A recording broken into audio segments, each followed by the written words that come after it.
Time, mostly magic moment. It was about as thrilling a football game as I've ever seen the Browns play. One play at a time. Walking through the streets of Cleveland, they'll say that Jets game was unbelievable. Touchdown! The Jets are going to win this football game! I can't remember my wedding date, but bro, I can remember every play you want to talk about.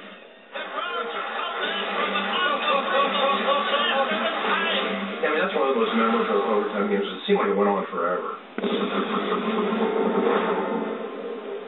In a game that has become to be known as the Marathon by the Lake, our number 4 overtime finish was a 4-hour-plus endurance test between the New York Jets and the Cleveland Browns. There's no place on earth the New York Jets would rather be than on the banks of Lake Erie, here at chilly old Cleveland Stadium. New York quickly made themselves at home in Cleveland and seemed to have a spot in the AFC Championship game wrapped up.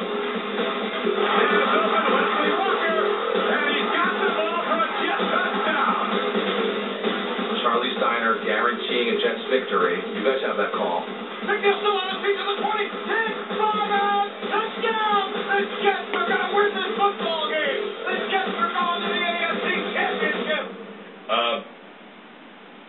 Let me defend myself. The Jets are about to take a 10-point lead with 4 minutes to go. The Browns, in 56 minutes, have scored 10 points. They're going to score 10 in 4?